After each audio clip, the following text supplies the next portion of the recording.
সকাল থেকেই রাজধানীতে বৃষ্টি হচ্ছে। বৃষ্টির প্রভাব সবচেয়ে বেশি পড়েছে নগর জীবনে। একটানা তাপদাহের পর এই বৃষ্টিতে স্বস্তি মিললেও স্কুল কলেজের শিক্ষার্থী সহ কর্মজীবীদের পড়তে হয়েছে ভোগান্তিতে। রাত থেকেই ঘন কালো মেঘে ঢাকা ছিল রাজধানীর আকাশ। ভোরের আলো পুরোপুরি ফুটতে না ফুটতেই নেমে আসে ঝুম বৃষ্টি। এর ফলে রাজধানীর বিভিন্ন সড়কে যান চলাচল স্থবির হয়ে আসে। অনেক এলাকায় পানি জমে তৈরি হয় জলাবদ্ধতা। এদিকে আবহাওয়া অধিদপ্তর জানিয়েছে, কেবল রাজধানীতেই নয়, আজ ঢাকা সহ দেশের অন্তত 17টি অঞ্চলের ওপর দিয়ে দমকা অথবা ঝোড়ো হাওয়া বয়ে যেতে পারে। সেই সাথে আছে বজ্রসহ বৃষ্টির সম্ভাবনা। রাজধানীর বৃষ্টি ও আবহাওয়া পরিস্থিতির আরো খবর নিয়ে আমাদের সাথে যোগ দিচ্ছেন সহকর্মী শাহিদুজ্জামান সাকিব। সাকিব, এমন বৃষ্টি আর কতদিন থাকবে, কি বলছে আবহাওয়া অধিদপ্তর? এছাড়া বৃষ্টির কারণে রাজধানীর কোন কোন এলাকায় পানি জমেছে, সড়কের কি পরিস্থিতি দেখছেন, জানাবেন বিস্তারিত। আবহাওয়া অধিদপ্তর বলছে যে আগামী 4-5 দিন এই বৃষ্টিপাত থাকবে এবং আগাম মৌসুমি বৃষ্টি হওয়ার কারণে কিন্তু বৃষ্টির সঙ্গে বজ্রপাত থাকতে পারে বলে আবহাওয়া অধিদপ্তর সতর্ক করেছে। আজকে সকাল থেকে রাজধানীতে যে ঝুম বৃষ্টি, সেই বৃষ্টির কারণে কিন্তু নগরবাসী বেশ ভোগান্তিতে পড়েছে। সকাল থেকে কর্মজীবী মানুষ অফিস যাতায়াতে বেশ ভোগান্তিতে পড়েছে। আমরা এখন যে জায়গাটিতে রয়েছি রাজধানীর মৌচাক এলাকায়, এই মৌচাকে নিশ্চয়ই আপনি দেখতে পাচ্ছেন যে রাস্তার মূল সড়কেই পানি জমে থাকার কারণে এখান দিয়ে যে যানবাহনগুলো চলছে, সেই যানবাহনগুলো কিন্তু এই জায়গাটিতে এসে অনেকটা কম গতি নিয়ে যেতে পারছে এবং রাস্তা দিয়ে যারা পথচারী এবং অফিসগামী মানুষ যাতায়াত করছেন তারাও কিন্তু বেশ ভোগান্তিতে পড়েছেন। আমরা সকাল থেকে দেখছিলাম স্কুল কলেজগামী শিক্ষার্থীরা এবং কর্মজীবী মানুষ যারা অফিসের দিকে ছুটছিলেন তারা অনেকেই বাসা থেকে নেমেই কিন্তু হাঁটু পানিতে পড়তে হয়েছে। কাজেই তারা কিন্তু বলছিলেন যে এই বৃষ্টি বিগত কয়েকদিনের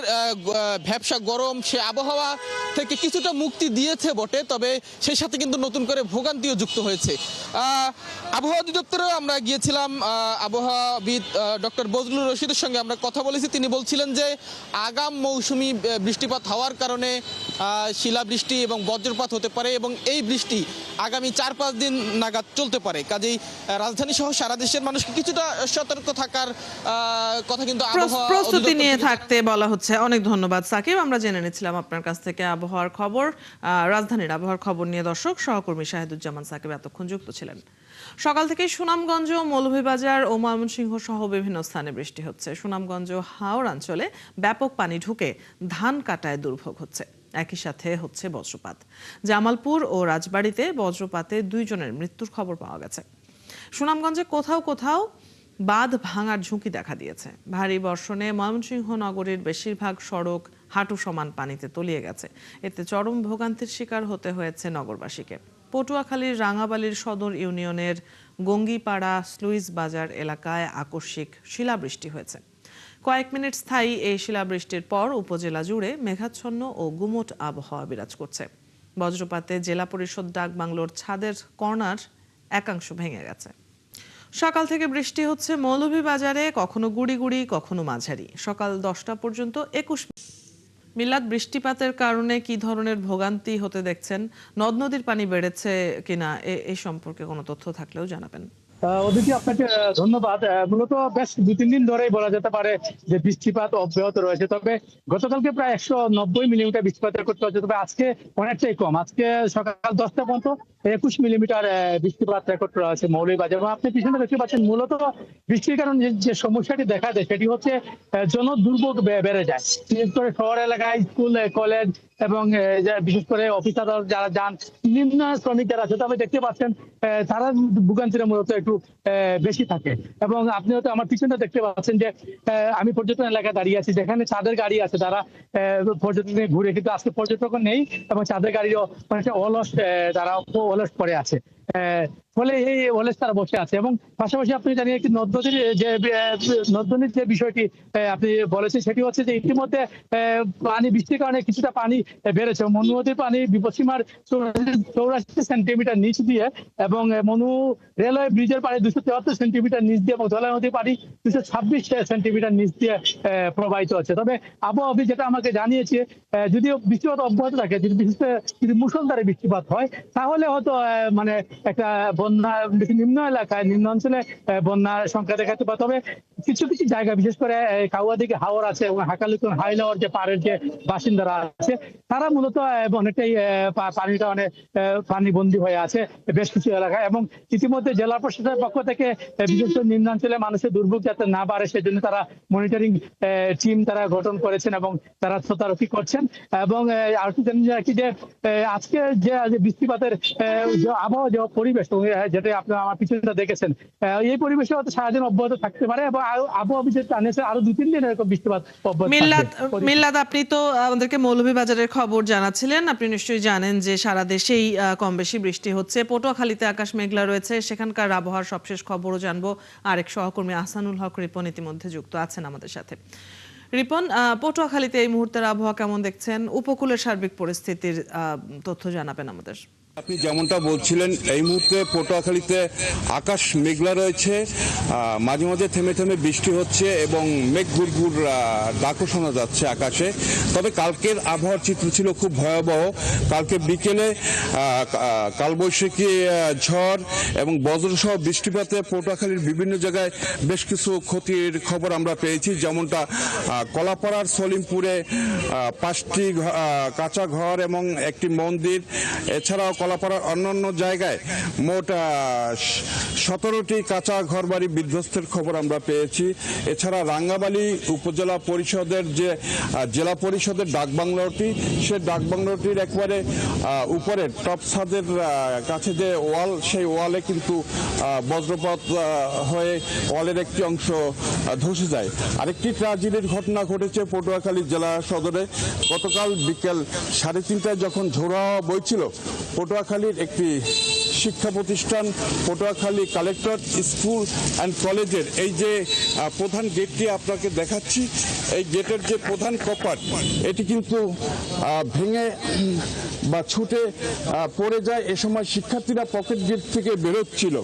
তো বিষয়টা হচ্ছে যে কিভাবে এই গেটটি পড়লো সেইটার ব্যাপারে জেলা প্রশাসনের পক্ষ থেকে 4 সদস্যের একটি তদন্ত টিম গঠন করা হয়েছে। এছাড়া এই গেটের নিচে চাপা পড়ে 3 বছরের যে শিক্ষার্থী অয়ন, যে মাথায় গুরুতর জখম হয়েছিল, তাকে ঢাকা নিউরোসায়েন্স হসপিটালে নেওয়া হয়েছিল। সেখানে গতকাল রাত 12টার সময় তার অপারেশন শুরু হয়।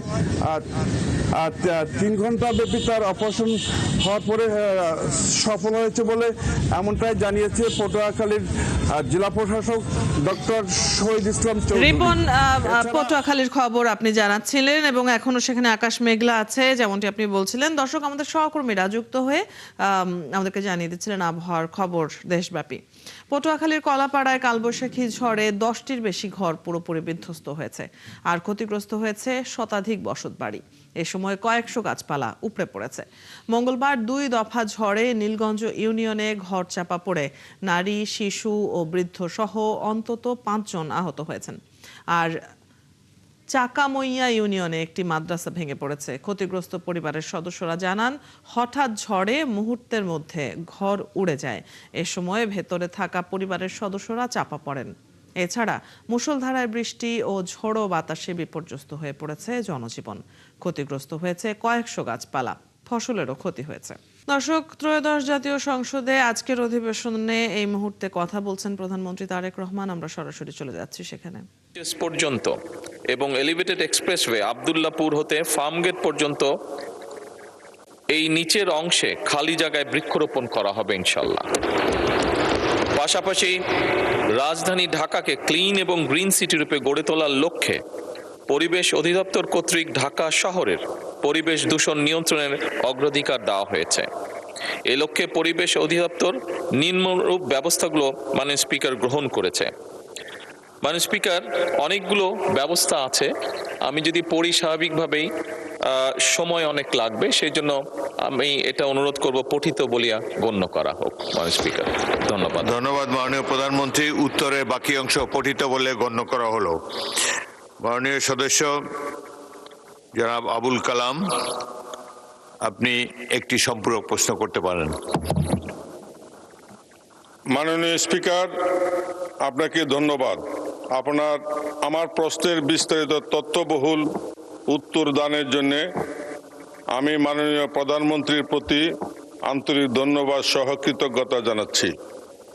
মাননীয় স্পিকার, রাজধানী ঢাকাকে বাসযোগ্য ও আধুনিক নগরী হিসাবে গড়ে তোলার জন্য সুনির্দিষ্ট পরিকল্পনা ও সম্মিলিত পদক্ষেপ গ্রহণ অত্যন্ত জরুরি।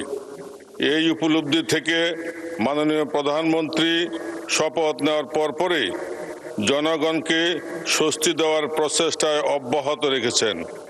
রাজধানী ঢাকা নাগরিক সমস্যার সমাধানের জন্য বিভিন্ন পদক্ষেপ গ্রহণ করেছেন।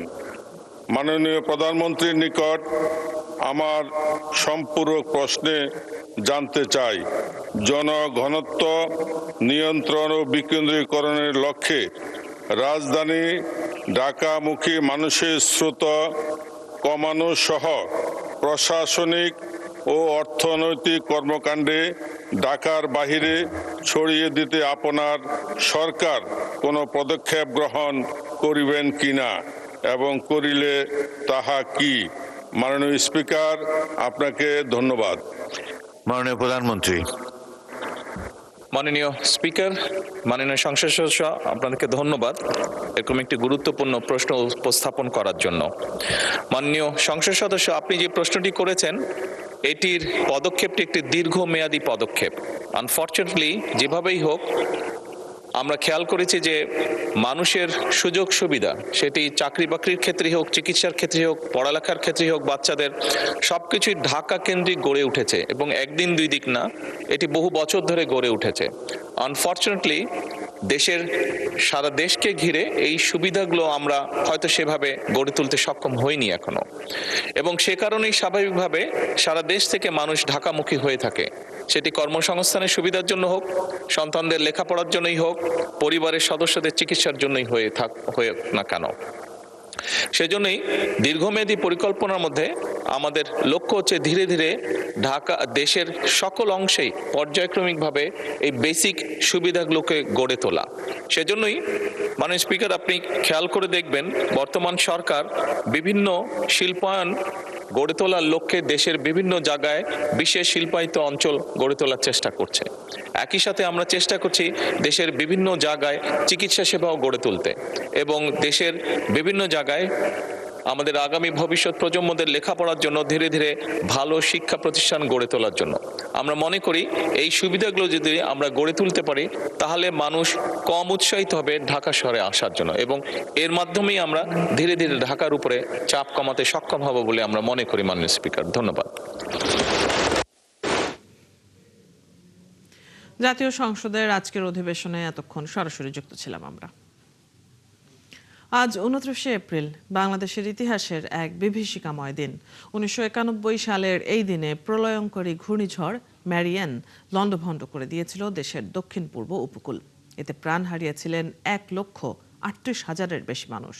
সেই মহাপ্রলয়ের 35 বছর পূর্ণ হলেও আজও আতঙ্কে কেঁপে ওঠে কক্সবাজার উপকূলের মানুষ। কামরুল ইসলাম মিন্টুর প্রতিবেদন। 1991 সালের সে দিনটি ছিল সোমবার। সকাল থেকে আকাশ ছিল মেঘলা, আবহাওয়া গুমট, কিন্তু কেউ ভাবেনি সন্ধ্যার পর কতটা ভয়ঙ্কর রূপে ফিরবে এই গুমট ভাব। রাত বাড়ার সাথে সাথে বাতাসের গতিবেগ ও সাগরের উত্তাল ঢেউ গ্রাস করতে শুরু করে কুতুবদিয়া, মহেশখালী আর আনোয়ারা উপকূল। সকাল হতে চারদিকে শুধুই লাশের মিছিল। লোনা পানিতে ভাসছিল মৃত মানুষ আর গবাদি পশু। পানিটা ছুটে গিয়ে ওরা ছুটে গিয়ে বল আমার এটা ধরো না দিয়ে গাছ পাম ফানাইছে দে তা গাছ উগার ধরে গেলাম নারকেল গাছ যেটা ডাব ফারাম মারছে গাছ এই ধুয়ে লাগিত। 3.5 দশক পার হলেও সেই ঘূর্ণিঝড়ে উদ্বাস্তু হওয়া হাজারো পরিবার আজও ঘুরে ফিরতে পারেনি। কারো আশ্রয় হয়েছে সরকারি আশ্রয়ন প্রকল্পে, কেউ বা বেছে নিয়েছেন পাহাড়ের পাদদেশ বা অস্থায়ী খাস জমিতে। এই যে পাথর দিয়ে যদি আমাদের একটা টেকসই বেড়িবাঁধের একটা ব্যবস্থা হয় তাহলে আমাদের কিদের জ্বালামিটার চাইতে বিশেষ করে সেটা এর চাইতে বড় জ্বালামিটার মতো না কিছু আমাদের নেই। বেরিবেন না তাহলে আর আলসাট করি না পারি বাচ্চা দুবার দেয় ইনসিরি যাগই কিছু করি না পারে। কক্সবাজার উপকূলের 595 কিলোমিটার বেড়িবাঁধটি এখনও অরক্ষিত, চলছে জোড়াতালি দিয়ে। এখনও দুর্যোগ মানে সাগরের কাছে সব হারানোর ভয়। বৈশাখ মাস আসছে না, এই হচ্ছে শুরু হবে বন্যা, এর রাস্তাঘাট সম্পূর্ণ ঢোকা থাকবে, ঘর বাড়ি কিন্তু পুরা থাকে শক্ত। পানি আমবোর্ড আইয়ের বাসা হোক যখন এটা বেশি গিয়ে জায়গায় হরডঙ্গ জায়গায় বাইরে হোক বাসা দেয়। গত বছর মোটামুটি 4200 বাসা দিয়ে আর ন দেয়, এইটা গোড়া মেলা। কক্সবাজার পানি উন্নয়ন বোর্ডের নির্বাহী প্রকৌশলী বললেন, কক্সবাজারের উপকূলকে বাঁচাতে হলে টেকসই বেড়িবাঁধ দরকার। কুতুবদিয়ার প্রজেক্টটা মানে একেবারেই জরুরি, ওই জনপদকে বাঁচানোর জন্য এটা খুবই জরুরি। কারণ আপনার বেড়িবাঁধ হয়েছিল সেই 60-এর দশকের আগে বা 60-এর দশক, এরপর কিন্তু ওইভাবে আসলে ডেভেলপ হয় নাই, বা বেড়িবাঁধকে হয়তো মাঝে মধ্যে কিছু কাজ হয়েছে। ওটা জরুরি, ওটা হলে আপনার ওই এলাকার জন্য মোটামুটি সেফ। 3 ফেজে আছে, এক ফেজ যদি আমরা আগেরটা করি সি ফেজ যেটা, এটা দিয়ে বেশি আপনার হচ্ছে ভাঙনটা হয় বা ইয়েটা হয় আর কি, জলোচ্ছ্বাসটা হয়। পানি উন্নয়ন বোর্ড বলছে, শুধু কুতুবদিয়া মহেশখালী নয়, পুরো কক্সবাজার উপকূলের সব বেড়িবাঁধের অবস্থা জরাজীর্ণ। কামরুল ইসলাম মিন্টু, ৭১, কক্সবাজার। সহজে জ্বালানি তেল পেতে রপ্তানিমুখী তৈরি পোশাক কারখানাগুলোর জন্য ফুয়েল কার্ড দিচ্ছে গার্মেন্টস মালিকদের সংগঠন বিজিএমইএ, কিন্তু এটিকে আমলে নিচ্ছে না ফিলিং স্টেশনগুলো। উৎপাদন সচল রাখতে তাই কালোবাজার থেকে তেল সংগ্রহ করতে হচ্ছে তাদের। পেট্রোল পাম্প মালিকদের সংগঠন বলছে, দাম বাড়লেও এখনও তেলের সরবরাহ বাড়ায়নি সরকার। এমনকি অগ্রাধিকার তেল বিক্রির কোনো নির্দেশনা নেই। জাহিদুল ইসলামের প্রতিবেদন। জ্বালানি সংকটে দিনের অনেকটা সময় চলছে লোডশেডিং। তখন বিকল্প বিদ্যুৎ উৎপাদনে কারখানাগুলোর ভরসা নিজস্ব জেনারেটর, আর এটি সচল রাখতে প্রয়োজন ডিজেলের। এমন অবস্থায় সহজে তেল পাওয়ার জন্য কারখানাগুলোকে ফুয়েল কার্ড দিচ্ছে গার্মেন্টস মালিকদের সংগঠন বিজিএমইএ। তবে এই ক্ষেত্রেও ফিলিং স্টেশন থেকে মিলছে না তেল। কোনো কার্ডই পাম্প আমাদের তেল দিচ্ছে না। গভর্নমেন্ট থেকে কোনো রকম সার্কুলার দেয় যে আমার বিজিএমই বলছে এই পাম্প থেকে আমি তেলটা পাবো, সেই তেলটা তারে বরাদ্দ দিতে হবে, তাহলে সে আমার নামে তেলটা দিবে। এখন তো তা দিচ্ছে না। পাম্প সে তার প্রতিদিনের রুটিন মতো তেল পাচ্ছে, তার যে নির্দিষ্ট কাস্টমারের তেল দিচ্ছে। বিজিএমই আমাদেরকে যে কার্ডটা দিয়েছে সেটা আমরা পেয়েছি, কিন্তু দিনের বেলা আমরা কোনো ডিজেল পেট্রোল পাম্পে গেলে আমরা পাই না। সেক্ষেত্রে আবার রাত্রেবেলায় গেলে সেই কার্ড নিয়ে গেলেও আমাদেরকে এটা ভর্তুকি দিয়ে কিনতে হয়, 170 ব্ল্যাক আর কি, যাকে বলো ব্ল্যাক। তবে কোনো কোনো পাম্পে তেল থাকলেও বিভিন্ন অজুহাতে তারা সরবরাহ করছে না। এরকম একটি স্টেশনে তার সত্যতাও মিলে। এইটা হলো যে আপনার এই 150 মিলিরও নিচে, মানে ধরেন 50 4,500 লিটার কারখানা আমরা আপাতত খোলা তেল পারতেছি না, বিআরটিসি দিতে হবে, এখন চালু করে নাই। তবে ৭১-এর ক্যামেরার সামনে অবশেষে ডিজেল বিক্রি শুরু করে এই ফিলিং স্টেশন। ডিজেল আজকে উত্তোলন করেছে, অবশ্যই দিবে, কোনো গাড়ি আসলে অবশ্যই দিবে। ঠিক আছে, আমিও বলতেছি, ঠিক আছে, আপনিও আসেন। এদিকে ফিলিং স্টেশন মালিকদের সংগঠন জানায়, সরকার তেলের দাম বাড়ালেও বহাল রেখেছে পূর্বের সরবরাহ, যা চাহিদার তুলনায় খুবই কম। কোন পাম্প থেকে কোন ইতে সরবরাহ হবে তেলটা, এই বিষয়গুলোও কিন্তু একদম পরিষ্কার আছে। বাণিজ্য মন্ত্রণালয় থেকে এভাবে না আসায় কোনো পেট্রোল পাম্প টোটালে আমলে নিচ্ছে না। গার্মেন্টস মালিকদের সংগঠন বিজিএমইএর দাবি, সরকারের অনুমতি নিয়ে কারখানাগুলোকে ফুয়েল কার্ড দেওয়া হচ্ছে। যেই পাম্পগুলো তেল দিবে না সেই পাম্পগুলোর নাম এবং মোবাইল নাম্বার সহ আমাদের কাছে পাঠানোর জন্য যখনই আমাদেরকে পাঠাচ্ছে, আমরা এগুলোকে আবার বিপিসির সাথে এবং কনসার্ন যেই পদ্মা, মেঘনা, যমুনা যে ডিলারগুলো আছে তাদের সাথে আমরা আলাপ করছি, আলাপ করে আবার ব্যবস্থা করে দেওয়ার চেষ্টা চলছে। সারা দেশে সচল ফিলিং স্টেশন আছে 2198টি। এগুলোতে জ্বালানি সরবরাহ করে সরকারি 3 প্রতিষ্ঠান, পদ্মা, মেঘনা এবং যমুনা। জাহিদুল ইসলাম, ৭১, ঢাকা। পশ্চিমবঙ্গের বিধানসভা নির্বাচনের দ্বিতীয় ও শেষ ধাপের ভোট গ্রহণ চলছে। এই ধাপে মোট 142টি আসনে ভোট হচ্ছে। এর মধ্যে রয়েছে কলকাতা, উত্তর ও দক্ষিণ 24 পরগনা, হাওড়া, পূর্ব বর্ধমান, পশ্চিম বর্ধমান, পূর্ব মেদিনীপুর, পশ্চিম মেদিনীপুর, ঝাড়গ্রাম, বাঁকুড়া ও পুরুলিয়া। এছাড়া ট্রাইব্যুনালে আবেদনের নিষ্পত্তি হওয়ার পরে দ্বিতীয় দফায় ভোটে পাশ হওয়া 1468 জনের নাম যুক্ত হয়েছে ভোটার তালিকায়। 119 বারাসাত বিধানসভার 99 পার্ট নলেজ হোম স্কুলে সকাল থেকে ইভিএম বিকল থাকায় নির্ধারিত সময়ে ভোট গ্রহণ শুরু হয়নি। দ্বিতীয় দফার ভোটের অন্যতম গুরুত্বপূর্ণ কেন্দ্র ভবানীপুর, কেননা এই আসন থেকে লড়াই করছেন পশ্চিমবঙ্গের মুখ্যমন্ত্রী ও তৃণমূল নেত্রী মমতা বন্দ্যোপাধ্যায়। তার শক্তিশালী প্রতিদ্বন্দ্বী বিজেপি প্রার্থী শুভেন্দু অধিকারী। গত বিধানসভা ভোটে শুভেন্দুর কাছে নন্দীগ্রামে পরাজিত হয়েছিলেন মমতা। পশ্চিমবঙ্গ বিধানসভার দ্বিতীয় ধাপের নির্বাচনের আরো খবর জানাতে ভবানীপুর থেকে যুক্ত হচ্ছেন সহকর্মী সত্যজিৎ চক্রবর্তী। সত্যজিৎ, এখন পর্যন্ত ভোটের কি খবর আছে আপনার কাছে? আগেরবার তো অনেক বুথে ইভিএম বিকল হবার পর খবর পাওয়া গেছিল, আজকের পরিস্থিতি কেমন দেখছেন? কিছু ঘটনা আর কি তথ্য দেই। প্রথম দফার নির্বাচনে সকালে 3 ঘন্টা কিন্তু খুব ভালো কেটেছিল, কিন্তু দ্বিতীয় দফার নির্বাচনে তাল কাটলো। কারণ একদিকে ইভিএম কিন্তু সংখ্যাটা বেশি বিভ্রাট হয়েছে, দ্বিতীয়ত হচ্ছে ভাঙড় দক্ষিণ 24 পরগনার ভাঙড়, উত্তর 24 পরগনার ব্যারাকপুর, হাওড়া, হুগলি বেশ কিছু এলাকায় কিন্তু সব মিলে 7টি বিধানসভা কেন্দ্রে যে উত্তেজনা তৈরি হয়েছে, তার ভিতরে ভাঙচুর, প্রার্থীর গাড়ি ভাঙচুর, মারধর, বুথ এলাকায় মারধর, ভোটারদের প্রভাবিত করা, ভুয়ো ভোটার গ্রেপ্তার, ভুয়ো এজেন্ট গ্রেপ্তার, এমনকি বুথের মধ্যে থেকে পিস্তল উদ্ধারের ঘটনা ঘটেছে। ভবানীপুরে সকালবেলায় কিন্তু অভিষেক বন্দ্যোপাধ্যায় ভোট দেন। তারপর পরিস্থিতি দেখে মুখ্যমন্ত্রী মমতা বন্দ্যোপাধ্যায় তিনি কিন্তু ময়দানে নেমে পড়েন। প্রথম দফায় এভাবে কিন্তু তাকে প্রতিক্রিয়া দিতে দেখা যায়নি, যেটা দ্বিতীয় দফাতে দেখা গেল। এবং এই যে বাহিনী নিয়ে কিন্তু মমতা বন্দ্যোপাধ্যায় তৃণমূল সুপ্রিমো তিনি ক্ষোভ প্রকাশ করেছেন। সব মিলিয়ে আমি যদি এই মুহূর্তে একটি যে বুথে আছি সেখানে দেখায় বৃষ্টি হচ্ছে, তার মধ্যে কিন্তু ছাতা নিয়ে ভোটাররা ভোট দিচ্ছে। পুলিশ, রাজ্য পুলিশের আর কি যিনি সদস্য, তিনি কিন্তু বুথ প্রেমিসেসের বাইরে, আর বুথ কার্যত কেন্দ্রীয় বাহিনীর নিয়ন্ত্রণে, নিরাপত্তায়।